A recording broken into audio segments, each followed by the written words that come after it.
السلام علیکم دوستو، کیسے ہیں آپ سب؟ میں زمینہ فیاض ایک بار پھر آپ کے ساتھ تو میں شروع کر رہی ہوں دیباچہ بائے نگاہ راحل پارٹ 9۔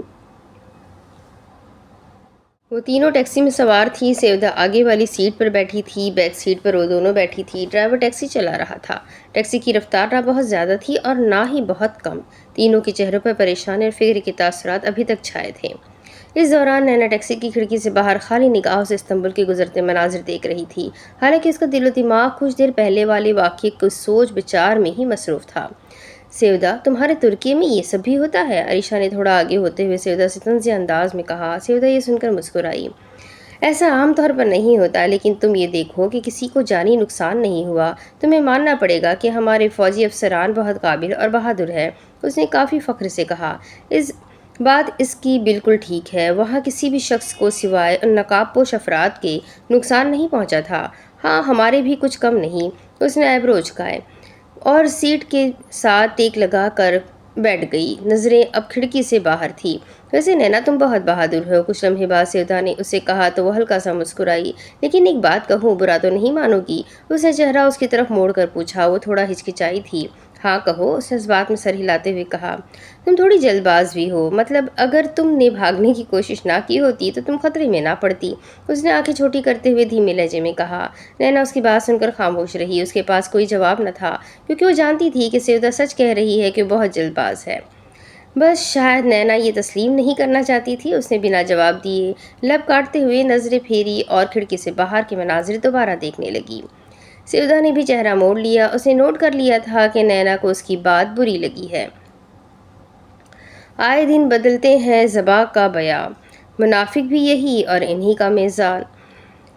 یہ منظر تھا ترکی فوج کے خفیہ بیس کا، جس کے تہہ خانے کے کمرے میں وہ موجود تھا۔ کمرے کی دیواریں موٹی موٹی تھی۔ یہ کمرہ بہت وسیع نہیں تھا، صرف 2-3 ہی روشن دان تھے یہاں، اور ہر سو اندھیرے کے سائے رقص کر رہے تھے۔ روشن دان سے گزرتی آفتاب کی کرنیں مشکل سے انہیں اندھیر نگری میں کچھ روشنی کرنے میں کامیاب ہو رہی تھی۔ وہ مرکز میں رکھی کرسی سے جکڑا بیٹھا تھا۔ اس کی کلائیاں کمر کے پیچھے رسیوں کے ساتھ مضبوطی سے بندھی تھی، ٹخنے بھی اسی طرح مجبور تھے۔ اس کے پیر کرسی کے ٹخنوں کے ساتھ مضبوطی سے بندھے تھے، جو اس کے فرار ہونے کی ہر کوشش کو ناکام بنا رہے تھے۔ منہ چھیتڑے ہوئے کپڑے کے ساتھ بندھا تھا جو اس کی آواز کو دبا رہا تھا۔ وہ بے چینی سے آنکھیں اس کمرے کے گرد گھما رہا تھا۔ کمرے کی یہ خاموشی اس بات کی گواہی دے رہی تھی کہ وہاں مراد کے علاوہ اور کوئی نہیں تھا۔ اس کا سانس پھولا ہوا تھا۔ وہ کچھ لمحے فرار ہونے کی کئی کوشش کرتا رہا، لیکن سب بے سود رہا۔ اور پھر اچانک اس دل دہلا دینے والی خاموشی میں کسی نے خلل پیدا کیا، کسی کے قدموں کی آہٹ۔ ان قدموں کی آواز تیز ہوتی گئی، بہت تیز۔ کچھ لمحے میں ہی وہ قدموں کی آواز غائب ہو گئی اور مراد کی سانسیں بھی تیز ہو گئی۔ کسی نے اس کا چہرہ اس چھیتڑے ہوئے کپڑے سے آزاد کیا۔ وہ حواس باختہ ہو کر اس شخص کو دیکھنے لگا۔ اس کی سانسیں ابھی بھی تیز تھیں۔ اس کے سامنے وہ تینوں کھڑے تھے۔ خوش آمدید مراد، ایک فاتحانہ انداز میں براق نے مسکرا کر کہا۔ سامنے ایک اور کرسی پڑی تھی۔ براق نے کرسی کھینچی اور ٹانگ پر ٹانگ جماتے ہوئے اس کرسی پر بیٹھا۔ اس کی نیلی آنکھوں پر روشن دان سے گزرتی آفتاب کی سنہری کرنیں گری تو اس کی آنکھیں مزید چمک اٹھی۔ براق، تمہیں کیا لگتا ہے تم جیت گئے؟ اس نے تنفر سے کہا۔ براق کو یہ سن کر کچھ عجیب لگا۔ مراد اس کی قید میں تھا، یعنی اسے شکست نصیب ہوئی تھی، لیکن پھر بھی وہ یہ سب کہہ رہا تھا۔ اسے کافی تعجب ہوا۔ تم اب بھی یہ کہہ رہے ہو؟ اس نے کافی حیرت سے پوچھا۔ ہاں، میں اب بھی یہ کہہ رہا ہوں، اس نے لب کاٹتے ہوئے کہا اور کرسی سے تھوڑا آگے کو ہوا۔ تم جانتے ہو مراد، میرا دشمن مجھ سے کبھی چھپ نہیں پایا، کرسی کی پشت کے ساتھ ٹیک لگاتے ہوئے اس نے کہا۔ تو اب کی بار اس کے دل میں عجیب سی کشمکش موجود تھی۔ اب میں جو سوال پوچھوں، اس سوال کے مجھے جواب دو۔ کرسی سے آگے ہوتے ہوئے ایک ہاتھ کی مٹھی بھینچ کر اس نے اپنے الفاظ پر زور دیتے ہوئے کہا۔ پیچھے کھڑے ایلدار اور احمد بھی اب مزید چوکنا ہوئے۔ جیسے تم نے کہا اور میں نے مان لیا، مراد نے ناک سے مکھی اڑانے والے انداز میں کہا۔ ماننا تو تمہیں پڑے گا۔ اس کی نیلی آنکھوں میں سرخی کی کئی لہریں امڑ آئیں۔ مراد اسے لب کچلتے ہوئے خاموشی سے گھورتا رہا۔ میرے چچا کہاں ہے؟ اس نے سنجیدگی سے سوال کیا، مگر یہ اس کا آخری سوال نہیں تھا۔ اس نے اپنے سوالات جاری رکھے۔ مراد نے کچھ نہیں کہا، بس تنفر کے ساتھ دیکھتا رہا۔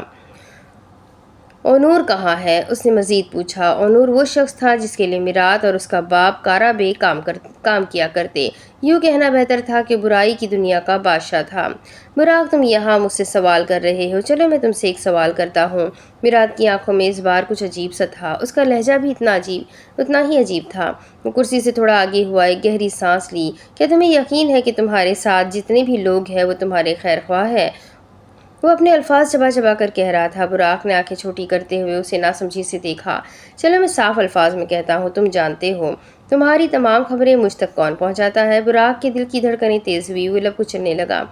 تم جانتے ہو تمہارے ساتھ کون غداری کر رہا ہے؟ وہ یہ کہتا ہوا کرسی کی پشت کے ساتھ ایک پرسکون انداز میں ٹیک لگا گیا۔ کون؟ اب کی بار اس نے پوچھا تو وہ تھوڑا ہچکچایا اور گھبرایا بھی۔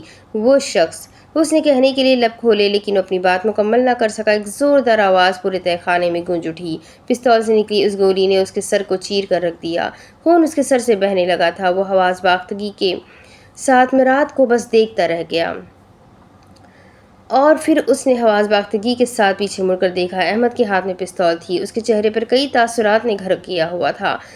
براق کرسی سے اٹھا۔ وہ اور ایلدار اب پستول ہاتھ میں پکڑے احمد کو ساکت سے دیکھ رہے تھے۔ احمد، یہ تم نے کیا کیا؟ براق چلایا اور اس کی طرف 3 تیز قدموں کے ساتھ بڑھا۔ احمد خوفزدہ سا ہو کر کچھ قدم پیچھے ہوا، نظریں جھکی ہوئی تھی۔ احمد، بتاؤ یہ کیا کیا؟ اس کے مزید قریب بڑھتے ہوئے وہ بلند آواز میں کہہ رہا تھا۔ ایلدار بت بنا یہ سب منظر خاموشی سے دیکھ رہا تھا۔ وہ اب احمد کے بالکل سامنے کھڑا تھا اور احمد، اس کے لب تو جیسے سل ہی گئے تھے۔ وہ کچھ نہیں بولا، خاموش رہا اور نظریں جھکائے رکھی۔ اس کے جواب نہ دینے پر براق کے دل میں طیش کا شعلہ مزید بھڑک اٹھا۔ اس نے ایک کھینچ کر تھپڑ احمد کے منہ پر رسید کیا۔ یوں کہ بوکھلا کر پیچھے ہٹا لیکن پھر بھی کچھ نہیں بولا۔ ایلدار پر لرزہ طاری ہو گیا۔ وہ جانتا تھا براق کو جب بھی غصہ آتا وہ ہمیشہ اپنے غصے پر قابو رکھنے کی کوشش کرتا، لیکن جب یہ طیش کی آگ بڑھ جاتی تو وہ یوں ہی اپنے حواس کھو بیٹھتا۔ کیا تم ہی وہ غدار ہو؟ اس نے پھولتی ہوئی سانس کے ساتھ پوچھا۔ نہ جانے کیوں اس کا دل و دماغ اس کا ساتھ نہیں دے رہے تھے۔ احمد نے ابھی بھی کوئی جواب نہ دیا۔ اس کی بھوری آنکھیں البتہ اب کچھ نم سی تھی۔ اس کی یہ نم آنکھیں دیکھ کر براق کے دل کو کچھ ہوا۔ اس نے ضبط سے مٹھیاں بھیجی اور 2-3 سانسیں لیں۔ براق کی احمد سے دوستی فوج میں آنے سے پہلے بھی تھی۔ وہ دونوں ایک ہی کالج میں پڑھے تھے اور اس کے بعد اس سے آگے کا سفر ان دونوں نے اکٹھے ہی کیا۔ براق کو اس سے کم از کم اس حرکت کی امید نہ تھی۔ ایلدار، آ جاؤ، اسے بند کر دو وہاں جہاں ہم غدار اور مجرموں کو بند کرتے ہیں۔ اس نے چند لمحے کچھ سوچتے ہوئے بے حد سنجیدگی سے ایلدار کو حکم دیا۔ ایلدار نے اس کا حکم سن کر مؤدب سے انداز میں اس بات میں سر ہلایا اور احمد کی جانب بڑھا۔ احمد اپنی جگہ سے ہلا تک نہیں۔ ایلدار اسے لے کر اب تہہ خانے کے اس کمرے میں بند کر رہا تھا جہاں وہ غدار اور مجرموں کو رکھتے تھے۔ احمد نے ایک بار بھی پیچھے مڑ کر براق کو نہیں دیکھا۔ اس کی نیلی آنکھوں میں ایک دم نمی کی ہلکی سی لہر امڑ آئی۔ اپنوں کا دھوکہ انسان کو توڑ کر رکھ دیتا ہے۔ ان دونوں کو یہاں سے چلے جانے کے بعد وہ اب اس کمرے میں تنہا تھا۔ اس نے ارد گرد زخمی سے انداز میں دیکھا اور پھر اس کے ذہن کے پردوں پر ایک دم یامان بے کے الفاظ اجاگر ہوئے۔ اس دنیا میں تمہارے لیے سب سے زیادہ خطرناک ہوتا ہے منافق دوست۔ احمد کو تہہ خانے کے کمرے میں بند کروا کر ایلدار واپس اس کمرے میں آیا جہاں براق موجود تھا اور اس کے ساتھ میرات کی لاش بھی موجود تھی۔ براق کرسی پر بیٹھا تھا، ٹانگ پر ٹانگ جمائے، ایک ہاتھ کی مٹھی تھوڑی کے نیچے ٹکائے، گہری سوچ میں ڈوبا ہوا تھا۔ اس کے چہرے کے تاثرات اس کے دل و دماغ میں چلنے والی جنگ کو آشکار کر رہے تھے۔ ماتھے پر کئی سلوٹیں نمایاں تھیں۔ براق بے، آپ ٹھیک تو ہے؟ ایلدار اس کی جانب بڑھا اور اس کے ساتھ مؤدب سے انداز میں کھڑا ہونے کے بعد اس نے پوچھا۔ براق ایک دم اپنے خیالات کے دائرے سے باہر نکلا۔ اس نے ایک نظر ساتھ کھڑے ایلدار کو دیکھا۔ میں ٹھیک ہوں۔ احمد کو بند کر دیا تم نے؟ اس نے دھیمے اور زخمی سے لہجے میں پوچھا۔ ایود بے، آپ؟ وہ مزید کچھ کہنا چاہتا تھا لیکن براق نے اس کی بات مکمل نہ ہونے دی۔ جب تک وہ اپنا منہ نہ کھولے اسے وہیں رکھنا۔ شہادت کی انگلی اس کی جانب بڑھاتے ہوئے اس نے بے حد سختی سے کہا۔ جیسا آپ کا حکم۔ میرات کا کیا کرنا ہے؟ وہ سر جھکائے پوچھ رہا تھا۔ کسی بھی طرح سے معلوم نہیں ہونا چاہیے کہ میرات مر گیا ہے، ورنہ ہم اونور تک نہیں پہنچ پائیں گے۔ اس نے معنی خیز انداز میں صاف گوئی سے کہہ ڈالا۔ آپ کو یقین ہے کہ اونور اس کے پیچھے آئے گا؟ اس نے اس کی نیلی آنکھوں میں دیکھتے ہوئے کہا۔ آئے گا۔ میرا اندازہ کبھی غلط نہیں ہوتا، میں ہمیشہ صحیح ہوتا ہوں۔ اس نے شانے اچکایا، دل و دماغ سے سب کہتے ہوئے ایک دوسرے کا ساتھ نہیں دے رہا تھا۔ اس نے ابھی اتنا بڑا دھوکہ کھایا تھا، پھر بھی وہ یہ سب صرف اپنی ذات کی تسکین اور اپنی شکست کو تسلیم نہ کرنے کے لیے ہی کہہ رہا تھا، ایسا ایلدار کو لگا۔ اس کی لاش کا کیا کرنا ہے؟ میراث کی کرسی پر پڑی لاش کی طرف نگاہیں دہراتے ہوئے اس نے پوچھا۔ اسے ٹھکانے لگا تو ایسی جگہ جہاں کوئی نہ پہنچ پائے، یہ کہتے ہوئے براق کرسی سے اٹھا۔ ایلدار نے جواباً شہادت میں اثبات میں سر ہلا دیا۔ براق اب مڑا اور تہہ خانے کے اس کمرے سے باہر نکلنے لگا۔ ایلدار بھی اس سے قدم ملاتا ہوا تہہ خانے کے اس کمرے سے باہر نکلا۔ براق کے قدم تیز تھے، بہت تیز۔ بے، آپ کو کیا لگتا ہے احمد نے ایسا کیوں کیا ہوگا؟ وہ دونوں اب تہہ خانے کی راہداری سے گزر رہے تھے جب ایلدار نے ہچکچاتے ہوئے پوچھا۔ براق کے قدم جمے تو اس کے قدم بھی جم گئے۔ تم جانتے ہو ایلدار، چاہے سلطان محمد فاتح ہو یا سلطان سلیمان، انہوں نے بھی منصب کی خاطر اپنے ہی بھائیوں کو اپنے ہاتھوں سے مار ڈالا۔ وہ کہہ رہا تھا تو اس کا لہجہ بے حد سنجیدہ تھا اور معنی خیز بھی، اور پھر اس نے ایک وقفہ لیا۔ ایلدار اسے مزید سننے کا منتظر تھا۔ آپ ان کو اس حد تک جانتے ہو کس نے پہنچایا؟ اس نے مزید کہا۔ ایلدار نے سوالیہ نگاہوں سے براق کو دیکھا۔ لالچ نے اور شاید مجبوری نے۔ اس کے لہجے میں بہت کچھ تھا، زخمی پن، شکست خوردگی، تکلیف، دکھ اور نہ جانے کیا کیا۔ رات کی تاریکی نے شہروں کی ملکہ کو گھیر لیا تھا۔ افق پر رات کے گہرے سائے کے درمیان چاند روشن تھا۔ ارد گرد لہراتی ٹھنڈی ہوا کی رفتار نہ بہت تیز تھی اور نہ ہی بہت کم۔ یہ منظر استنبول کے اس ہوٹل کے کمرے کا تھا جہاں وہ دونوں ٹھہری تھی۔ کمرے میں 2 سنگل بیڈ رکھے گئے تھے اور کچھ ہی فاصلے پر ایک صوفہ پڑا تھا۔ ایک سنگل بیڈ پر وہ کمبل اوڑھے نیند کی وادیوں میں گم ہوئی پڑی تھی۔ ساتھ والے سنگل بیڈ پر وہ بیٹھی تھی۔ اس نے ٹھنڈ کے باعث کمبل ٹانگوں پر اوڑھا ہوا تھا۔ ایک سیاہ رنگ کی شال اس نے اپنے کندھوں پر لپٹی ہوئی تھی۔ بال ڈھیلے سے جوڑے میں بندھے تھے جس کے باعث اس کے سیاہ ریشمی بالوں کی کچھ لہریں اس کے چہرے پر ٹکی تھیں۔ دیوار پر لٹکی وال کلاک رات کے 2 بجا رہی تھی۔ اس کے سنگل بیڈ کے ساتھ رکھی ٹیبل پر موجود نائٹ لیمپ کی روشنی سیدھا اس کی ڈائری پر آ کر گر رہی تھی۔ اس نے آج حلیمہ صاحبہ سے بات بھی کی تھی، ان کو اس بات کا یقین بھی دلایا تھا کہ وہ یہاں بالکل خیریت سے ہے۔ وہ انہیں بتانا چاہتی تھی کہ آج اس کے ساتھ مال میں کیا واقعہ پیش آیا، لیکن جب اسے حلیمہ صاحبہ نے یہ بتایا کہ ان کی طبیعت کچھ خراب ہے تو اس نے فیصلہ کیا کہ وہ انہیں ابھی کچھ نہیں بتائے گی، ورنہ وہ اور پریشان ہو جائے گی اور اسی بنا پر ان کی طبیعت بھی زیادہ خراب ہو سکتی تھی۔ وہ ہاتھ میں پین پکڑے ڈائری کے صفحات پر کچھ تحریر کرنے میں مصروف تھی۔ اسے ڈائری لکھنے کا شوق بچپن سے تھا، اور تو اور اس کے گھر میں ڈائری لکھنے کا شوق صرف اسے اور حلیمہ صاحبہ کو ہی تھا۔ اللہ تعالیٰ میرا یہاں آنے کا مقصد پورا کر دینا، آمین۔ اس نے اپنی ڈائری پر تحریر کیا اور پھر ایک گہری سانس لے کر ڈائری بند کر دی۔ سائڈ ٹیبل کے دراز میں اس نے ڈائری رکھی جو کہ اس نے صبح ہوتے ہی واپس اپنے بیگ میں ڈال لینی تھی تاکہ کوئی پڑھ نہ سکے، اور پھر اس نے نائٹ لیمپ بند کر دیا۔ وہ گھر دیر سے ہی لوٹا۔ اس کے گھر لوٹنے تک جیمرے خاتون سو چکی تھی، یوں وہ ان سے نہیں مل سکا۔ میرائے جاگ رہی تھی لیکن اس کے آنے کی خبر اسے نہ ہوئی۔ وہ تیز قدموں کے ساتھ سیدھا اپنے کمرے میں گیا، پہلے فریش ہو کر آیا، الماری کھولی اور اس میں سے تاریخ پر مبنی ایک کتاب نکالی اور صوفے پر آ کر بیٹھ گیا۔ وہ اس وقت سفید رنگ کی شرٹ اور ٹراؤزر میں ملبوس تھا، آنکھیں بوجھل سی تھیں۔ اسے ابھی نیند نہیں آ رہی تھی، یا شاید وہ یہ جانتا تھا کہ اس کے ذہن میں چلنے والے خیالات کی جنگ اسے سونے نہیں دے گی۔ اپنے آپ کو ان خیالات کی دنیا سے باہر نکالنے کے لیے وہ کتاب کو کافی غور سے پڑھ رہا تھا، لیکن پھر بھی سب بے سدھ ہی رہا۔ اچانک اس کے کمرے کے دروازے پر دستک ہوئی۔ اس نے کتاب سے سر ہٹا کر دروازے کی جانب دیکھا اور پھر اس نے کمرے میں داخل ہونے کی اجازت دی۔ دروازہ فوراً کھلا۔ سامنے میرائے کھڑی تھی جو ایک ہلکے سبز رنگ کے نائٹ سوٹ میں ملبوس تھی۔ سنہرے بال ایک ڈھیلی سی پونی میں بندھے تھے۔ آ جاؤ میرائے، اس نے اسے ہاتھ سے اسے اشارہ کرتے ہوئے کچھ تھکے تھکے سے انداز میں کہا۔ میرائے نے ہلکا سا مسکرا کر اس بات میں سر ہلایا اور پھر وہ کمرے میں داخل ہوئی۔ براق اب اپنی کتاب بند کر رہا تھا۔ میرائے اس کے برابر میں صوفے پر آ کر بیٹھی۔ تم اب تک سوئی نہیں؟ کتاب سائڈ ٹیبل پر رکھنے کے بعد اس نے پوچھا۔ بس مجھے نیند نہیں آ رہی تھی۔ آپ کیوں اب تک جاگ رہے ہیں؟ اسے ایبرو چکاتے ہوئے پوچھا۔ براق ایک گہری سانس لے کر رہ گیا۔ نیلی بوجھل آنکھوں میں نمی کی لہر مزید گہری ہوئی۔ انسان تب تک نہیں سو سکتا جب تک اس کا ذہن ہر قسم کی جنگ سے آزاد نہ ہو، اس نے معنی خیز انداز میں کہا۔ میرائے کو اس کی بات ٹھیک سے سمجھ نہ آئی۔ کیا ہوا براق آبے؟ کم از کم وہ یہ تو سمجھ گئی تھی کہ وہ پریشان تھا۔ کچھ نہیں، بس یوں سمجھ لو کہ جب آپ کو اپنوں کی حقیقت معلوم ہوتی ہے نا، تو آپ کو واپس فکس ہونے میں تھوڑا وقت لگتا ہے۔ اس نے اب کی بار اسے زخمی نگاہوں سے دیکھتے ہوئے کہا۔ اس کا دل بھی اس کی نیلی آنکھوں کی طرح ہی بوجھل تھا۔ اپنے آخر کیوں دھوکہ دیتے ہیں؟ اپنے دھوکہ نہیں دیں گے تو اور کون دے گا؟ براق نے شانے اچکائے۔ وہ یہ سن کر خاموش رہی۔ آج نیوز میں استنیے پارک کے شاپنگ مال کے بارے میں آ رہا تھا۔ ہر کوئی آپ کی بہت تعریف کر رہا ہے، اس نے کہا تو اب کی بار اس کی آنکھوں میں ایک خاص چمک تھی۔ یہ سچ تھا کہ استنیے پارک والا واقعہ خاصا مشہور ہو گیا تھا اور آج نیوز میں ہر طرف براق امان کی بہادری کے ہی چرچے تھے۔ براق نے اس بات میں سر ہلا دیا اور پھر صوفے سے اٹھ کھڑا ہوا۔ اسے جیسے اس بات میں کوئی دلچسپی ہی نہ تھی۔ میرائے بھی صوفے سے اٹھ کھڑی ہوئی اور خاموشی سے اس کے کمرے سے چلی گئی۔ وہ جانتی تھی کہ وہ پریشان ہے، اس لیے وہ ابھی زیادہ بات نہیں کرنا چاہ رہا تھا۔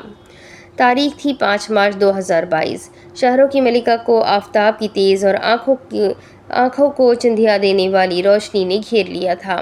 موسم صاف اور شفاف تھا۔ سفید روئی کی مانند بادل بھی وقفے وقفے سے افق پر جھلملاتے ہوئے دکھائی دیتے۔ ہلکی ہلکی ٹھنڈی ہوا بھی چل رہی تھی۔ وہ دونوں ہاسٹل کے کمرے میں موجود تھی۔ عریشہ موبائل کی اسکرین اسکرول کر رہی تھی اور نینا لیپ ٹاپ پر ترکی کی مشہور جگہوں کے متعلق ایک آرٹیکل پڑھ رہی تھی۔ آج ان دونوں کا ترکی میں 5واں دن تھا۔ استنیے پارک والے واقعے کے بعد وہ دونوں مزید کسی جگہ پر گھومنے نہیں گئی تھی، لیکن سیودہ ان سے ملنے آتی رہی تھی۔ وہ انہیں ترکی کی کافی نئی جگہوں کے بارے میں بتانے کے ساتھ ساتھ انہیں یہ بھی یقین دلاتی رہی کہ اب ایسا کچھ نہیں ہوگا۔ نینا تو چلنے کو تیار تھی لیکن عریشہ نہیں۔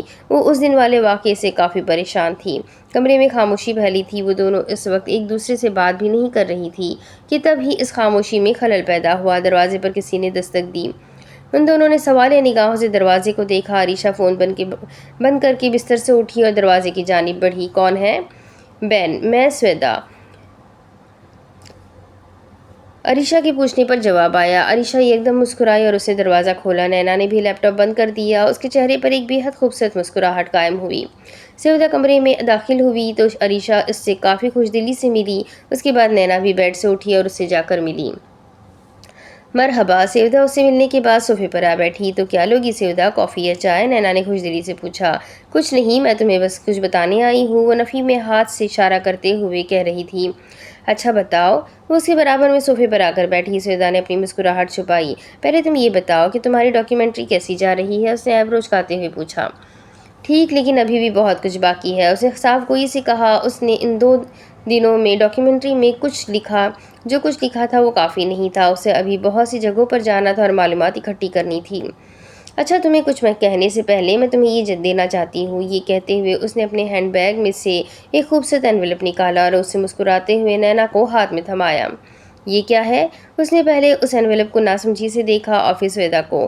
عریشہ بھی کچھ ہی قدموں کے فاصلے پر موجود بیڈ پر بیٹھی ان دونوں کی باتیں سن رہی تھی۔ خود دیکھ لو، اس نے شانے اچکائے۔ اس نے وہ انویلپ کھولا۔ اس میں ایک خوبصورت کارڈ موجود تھا۔ وہ کارڈ اس نے اپنے ہاتھ میں لیا۔ اس پر سنہرے چمکتے الفاظ میں تحریر تھا، سویدا اوزدیمیر ویڈز یوسف الطان۔ یہ الفاظ پڑھ کر وہ خوشی اور حیرت سے چونکی۔ سیودہ، بہت مبارک ہو، یہ کہتے ہوئے اس نے سیودہ کو پیار سے گلے لگایا۔ بہت ہی کم عرصے میں سیودہ کی ان دونوں سے اچھی خاصی دوستی ہو گئی تھی۔ تمام اتنا خوش ہونے کی ضرورت نہیں ہے، ابھی کوئی شادی نہیں ہو رہی، صرف منگنی ہو رہی ہے، اس نے گلے ملنے کی بات بتایا۔ جو بھی ہو، یہ بات بہت خوشی کی ہے ایود، اور تم آ رہی ہو۔ اور یہ سن کر نینا نے ایک نظر عریشہ کو دیکھا جس کی آنکھوں میں یہ صاف لکھا تھا کہ انہیں جانا چاہیے۔ سیودہ، میں وہاں کسی کو جانتی بھی نہیں ہوں گی، میں وہاں کیا کروں گی؟ اس نے اب کی بار تھوڑا ہچکچا کر کہا۔ سیودہ کے چہرے پر ناگواری کی کچھ لہریں امڑ آئی۔ لطفاً پلیز نینا، اس نے التجائی انداز میں کہا۔ نہیں سیودہ، ایسے اچھا نہیں لگتا، وہ راضی نہ ہوئی۔ بس میں نے کہہ دیا تو کہہ دیا، تم آ رہی ہو، اور دیکھو یہ تمہاری ڈاکیومنٹری کے لیے بھی اچھا ہے۔ وہ اب اسے وہاں آنے کے فائدے بتانے لگی۔ اچھا، اور وہ کیوں؟ اس نے بھویں اکٹھی کرتے ہوئے پوچھا۔ کیونکہ ایسے تم جان سکو گی کہ ہم ترکوں کی کیا روایات ہیں، ہمارے یہاں منگنیاں وغیرہ کیسے ہوتی ہے، سمجھ آئی؟ اس نے ہر لفظ پر زور دیتے ہوئے کہا۔ نہیں سیودہ، بس، اس نے ہاتھ سے اشارہ کرتے ہوئے کہا، لیکن سیودہ نے اصرار کرنا نہ چھوڑا۔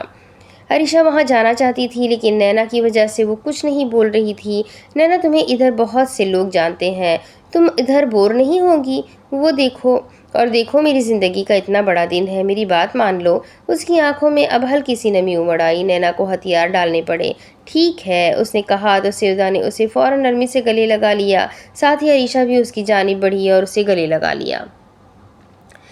یہ منظر تھا براق یامان کے گھر کا۔ وہ لیونگ روم میں موجود تھا، صوفے کی پشت کے ساتھ ٹیک لگایا۔ اس کی آنکھیں موبائل کی اسکرین پر جمی تھیں۔ آج کام زیادہ نہیں تھا تو وہ دوپہر میں ہی گھر آ گیا تھا۔ ایسے دن صرف کبھی کبھی ہی اسے نصیب ہوتے۔ جمری خاتون لیونگ روم میں داخل ہوئی، ایک نظر صوفے پر بیٹھے براق کو دیکھا جس کی نگاہیں موبائل کی اسکرین پر جمی تھی۔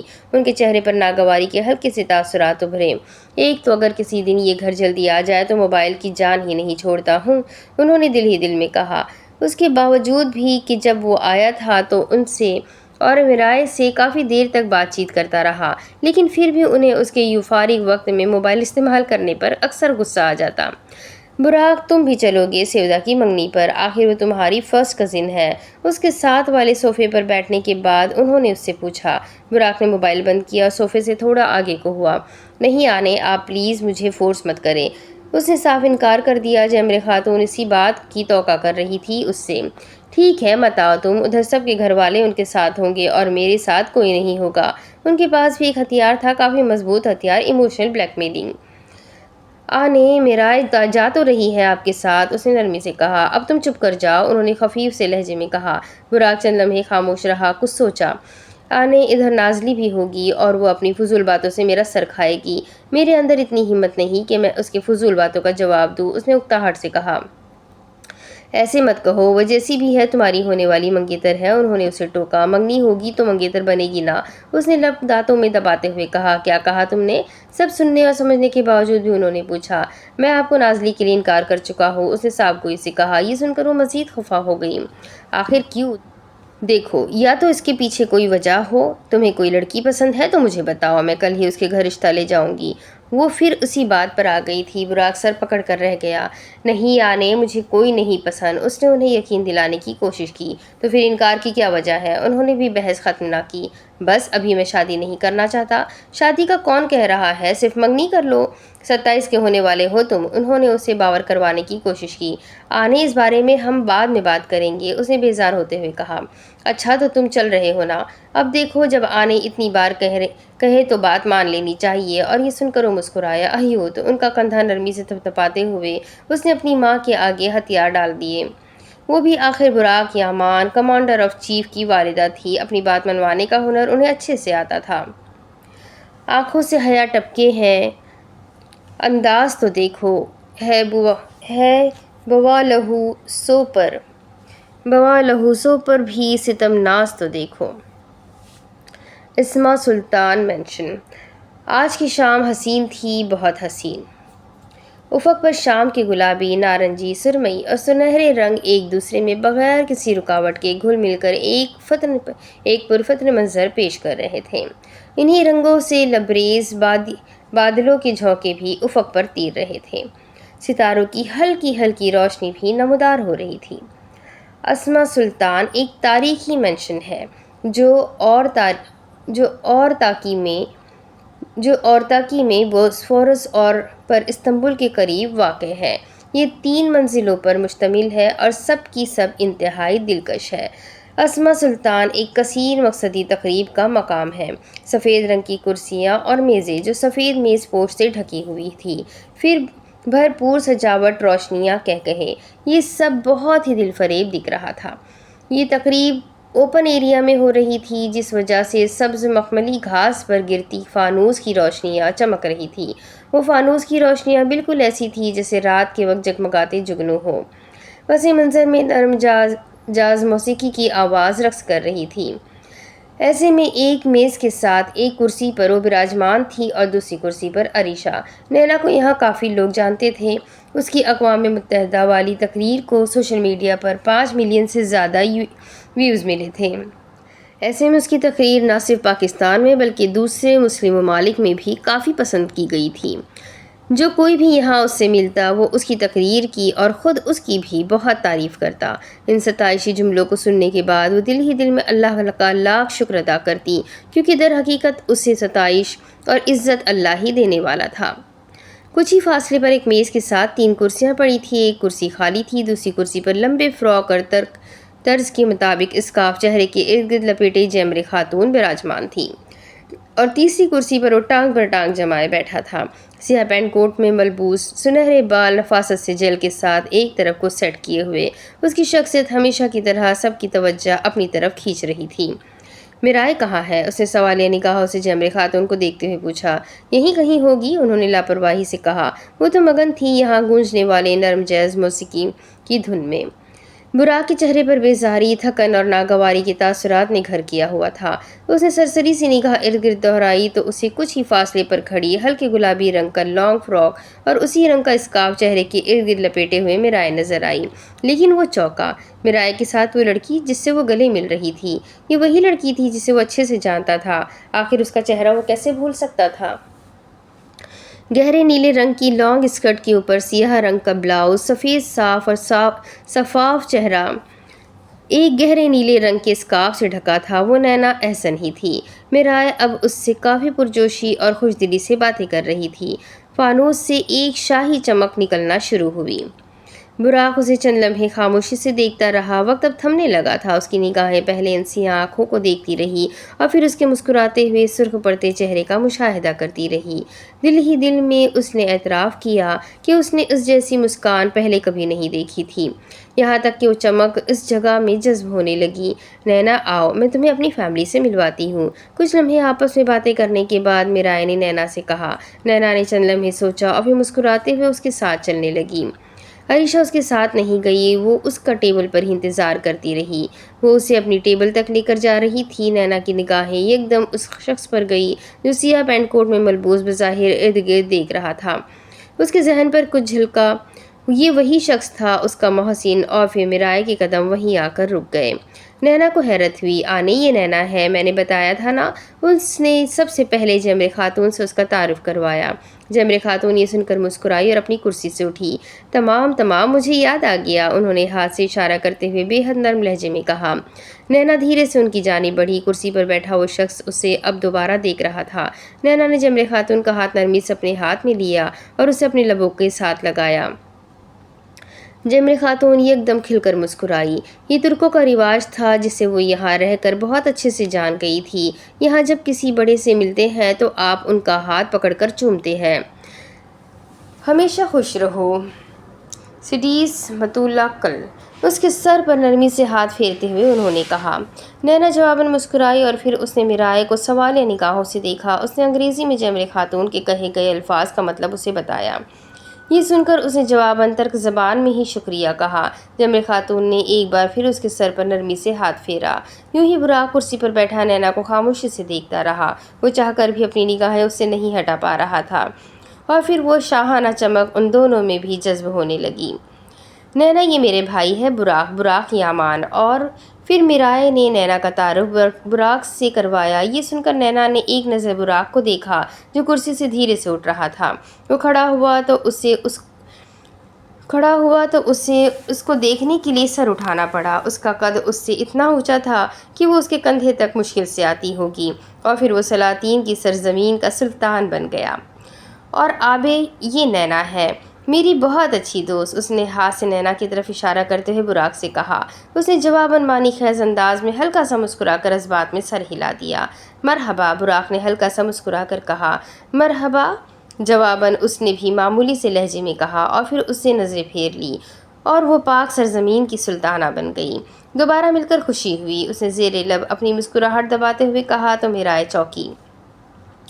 آپ لوگ پہلے بھی مل چکے ہیں؟ اس نے حیرت سے پوچھا۔ نینا نے کچھ کہنے کے لیے لب کھولے، لیکن تبھی براق کہنے لگا، ہاں ہم مل چکے ہیں پہلے بھی۔ کب؟ میرائے کی حیرت ابھی تک ختم نہیں ہوئی تھی۔